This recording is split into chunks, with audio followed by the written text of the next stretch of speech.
It's your boy Conserviz 34. Today is November 19th, 2017.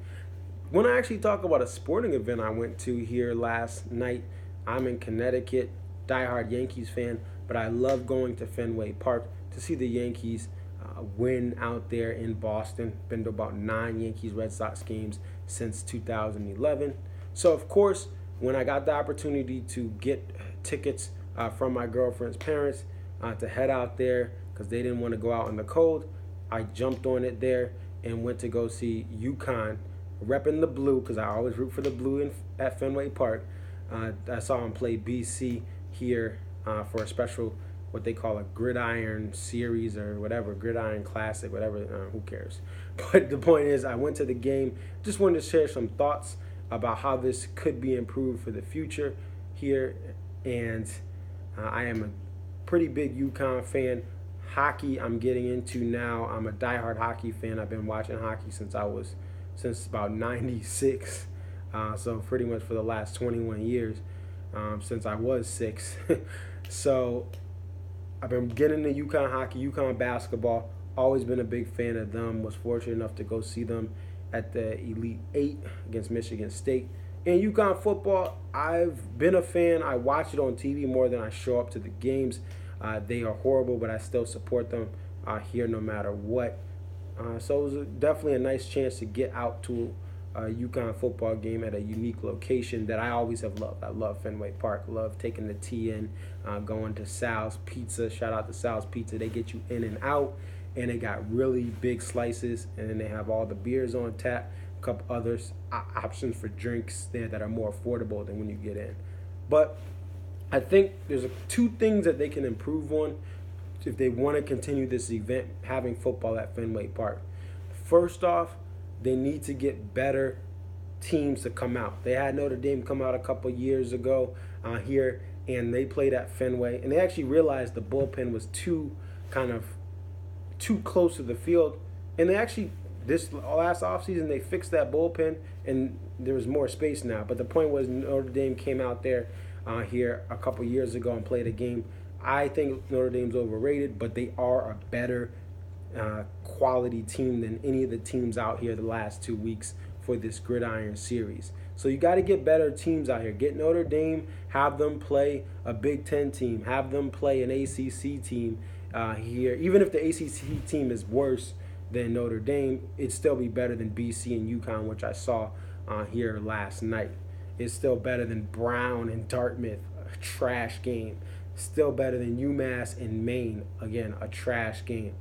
They need to get some better teams out here, or maybe just not have it at all, or maybe have it every couple years here instead of every year, because it does matter the quality of play that you get to come out to one of these games. The second part, that as far as what they can improve, is the pricing.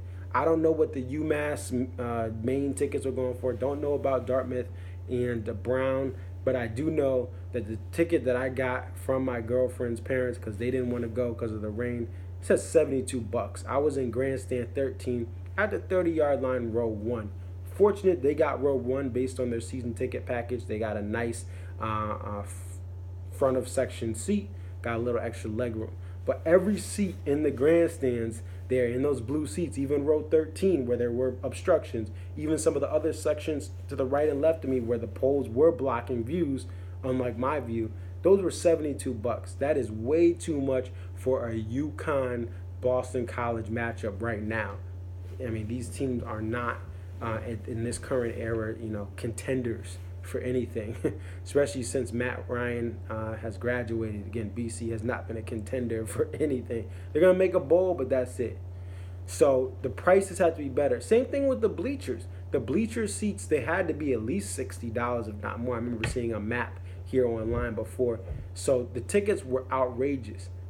So they need to get either the prices appropriate to the quality of football that you're going to see, or get better teams here. And you know what? You can price them. You can put the ticket I have for $120, $130, $140, and people will still buy it if it's good football.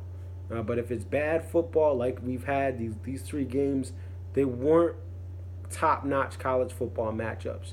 And that's really what I hope Fenway will look into And I hope that whoever's hosting this, if you can't host it and you're losing so much money that you have to make every ticket $70 minimum, then you need to not have this here at all. I will say on the other end, the most expensive tickets, at least in the field boxes and loge boxes, they weren't too bad. I mean, I know some of them were over 100, but I mean, hey, you're a little bit closer.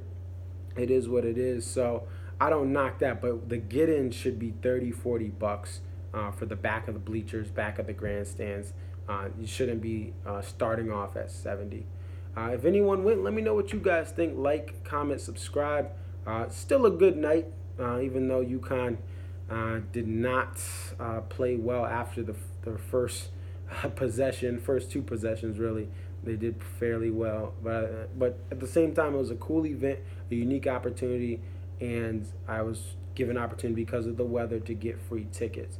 I don't think I would go back unless there was better quality football. I would probably even check it out if a powerhouse team here played another powerhouse team and brought it to Boston, Massachusetts.